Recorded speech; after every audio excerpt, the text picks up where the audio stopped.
അയ്യപ്പ ഭക്തരുടെ ഭക്തിയെയും വിശ്വാസത്തെയും എല്ലാം അവഹേളിക്കാനും ഒക്കെ നിരന്തരമായി ശ്രമങ്ങൾ നടന്നുകൊണ്ടിരിക്കുകയാണ്. നമുക്കെല്ലാം അറിയാം, ഏതാനും വർഷങ്ങൾക്ക് മുമ്പ്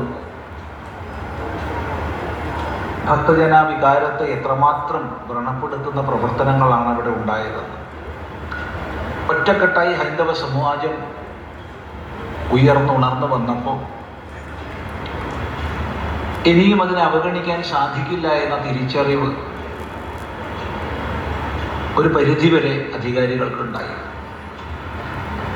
എന്നാലും അത്യാചാരങ്ങൾ തുടരുകയാണ്.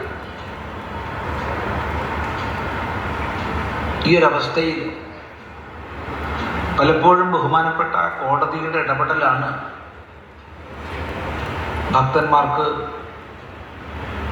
ക്ഷേത്ര സംരക്ഷണത്തിന് അനുകൂലമായ അവസ്ഥയെ നേടാൻ കാരണമാകുന്നത്.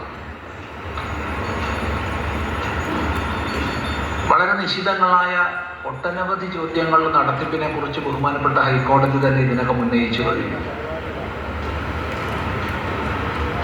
ഈ ഒരു സാഹചര്യത്തിൽ ശബരിമലയുടെ പവിത്രതയെ സംരക്ഷിക്കണമെന്ന് സങ്കല്പിക്കുന്ന ഭക്തന്മാർ പന്തളത്ത് വെച്ച് വളരെ വിപുലമായ ഒരു സമ്മേളനം ചേരുകയാണ്. അതിൻ്റെ ഭാഗമാകണം, അതിൽ പങ്കെടുക്കണം എന്ന് സങ്കല്പിച്ചതായിരുന്നു. പക്ഷേ കൊളത്തൂർ അദ്വൈതാശ്രമത്തിൽ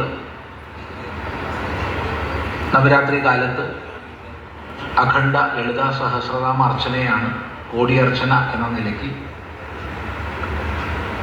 ആ ഒരു സന്ദർഭത്തിൽ ആശ്രമത്തിൽ നിന്ന് വിട്ടുമാറി നിൽക്കാൻ വയ്യ എന്നുള്ളത് കൊണ്ട് മാത്രമാണ് ഇതിൽ സംബന്ധിക്കാൻ കഴിയാതെ പോയത്.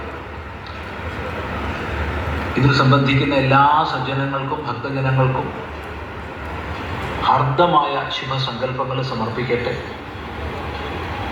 വലിയൊരു വിജയമായി